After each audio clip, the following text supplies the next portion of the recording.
Good morning students. बेटा आज हम कक्षा छठी विषय हिंदी और उप विषय है हमारा पाठ नंबर 10 नादान दोस्त। ये हमारा हिंदी रीडर का लेसन नंबर 10 है जो हमने कल रीड किया था। वर्ड मीनिंग और क्वेश्चन आंसर किए थे। आज उसी लेसन का हम पुस्तक अभ्यास करेंगे, मतलब कि बुक एक्सरसाइज करेंगे। बुक एक्सरसाइज में सबसे पहले हम क्वेश्चन नंबर 3 करेंगे जिसके 4 क्वेश्चन दिए गए हैं। क्वेश्चन नंबर 3 के अंदर 4 पार्ट बनाए गए हैं क्वेश्चन आंसर के।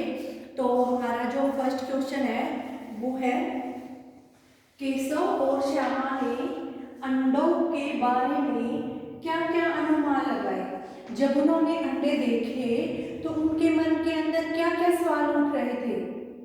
अंडों को देखकर उन्होंने क्या क्या अनुमान लगाए थे। उत्तर, अंडे कितने बड़े होंगे, किस रंग के होंगे, कितने होंगे, क्या खाते होंगे, उनमें से बच्चे किस तरह निकलेंगे, घोंसला कैसा है, आदि आदि। उन्होंने बहुत सारे ऐसे अनुमान लगाए थे कि जो अंडे हैं वो कितने बड़े होंगे, कैसे बड़े होंगे, किस रंग के होंगे, कितने होंगे, क्या खाते होंगे, उनमें से जो बच्चे हैं उनके अंदर वो कैसे बाहर आएंगे, कैसे निकलेंगे, घोंसला कैसा है आदि। उनके मन में बहुत ज़्यादा सवाल उठ रहे थे, मतलब कि वो अपने मन ही मन बहुत अनुमान लगा रहे थे। क्वेश्चन नंबर 7, टूटे अंडों को देखकर श्यामा क्यों घबरा गई थी।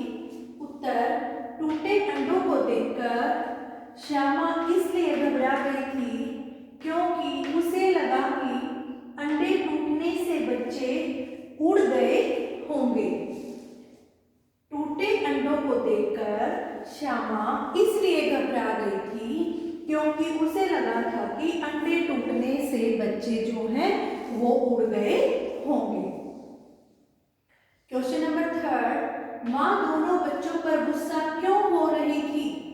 उत्तर, माँ दोनों बच्चों पर गुस्सा इसलिए हो रही थी क्योंकि दोनों बच्चों ने अंडों को छुआ था। क्या किया था दोनों बच्चों ने, अंडों को छू लिया था, जिसके कारण चिड़ियों के अंडे गंदे हो गए थे।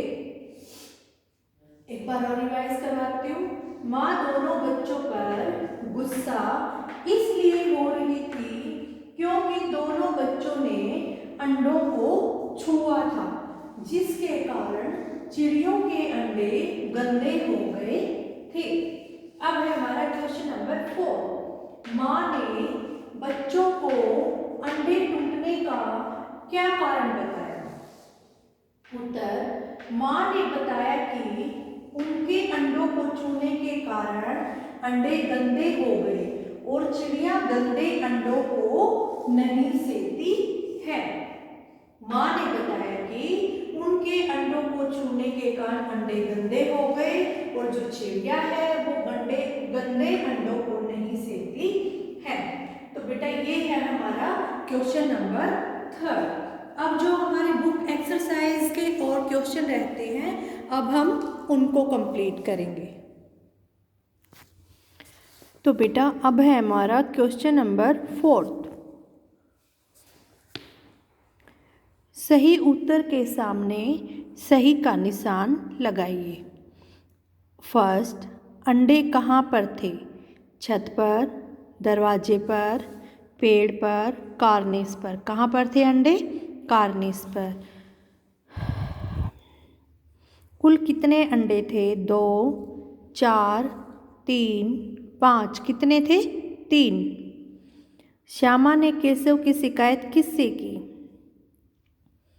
पिताजी से, माँ से, दादाजी से और दादी से। किससे की, माँ से। भाषा ज्ञान, क्रिया का वह रूप जिससे कार्य के संपन्न होने के समय का पता चले उसे काल कहते हैं। निम्नलिखित वाक्यों में काल पहचान कर सामने लिखिए। केशव कल एक चिड़िया लाया। कौन सा काल है ये, भूत काल। रेशम ने गीत गाया होगा। कौन सा काल है ये, भूत काल। हम स्कूल जाते हैं, वर्तमान काल। वह अभी बाजार जाएगा। भविष्यत काल, गाड़ी चल रही है। वर्तमान काल। निम्नलिखित उपसर्गों से दो दो शब्द बनाइए। उप, उपवन, उपदेश। सु, सुकन्या, सुजान। अति, अतिरिक्त, अतिक्रमण। कु, कुपुत्र, कुपात्र। वाक्य के मुख्य दो अंग माने जाते हैं, उद्देश्य और विधेय। उद्देश्य, वाक्य में जिसके बारे में कहा जाए उसे उद्देश्य कहते हैं। वाक्य में उद्देश्य के बारे में जो कुछ कहा जाता है उसे विधेय कहते हैं। निम्नलिखित वाक्यों में उद्देश्य और विधेय छांटकर लिखिए। भैया कार में घूमने गए हैं। भैया कार में घूमने गए हैं। रमा ने सारे फल खाए। रमा ने सारे फल खाए। चोर तुरंत पकड़ा गया। चोर तुरंत पकड़ा गया। पारस क्या कर सकता था। पारस क्या कर सकता था। नलिनी कब बाजार जाएगी। नलिनी कल बाजार जाएगी। तो बेटा ये है हमारा हिंदी रीडर का लेसन नंबर 10। ये आपने कंप्लीट लर्न करना है। Word meaning, question answer, book वाले, नोटबुक वाले, बुक एक्सरसाइज कंप्लीट। ठीक है। Okay students, thank you, have a nice day.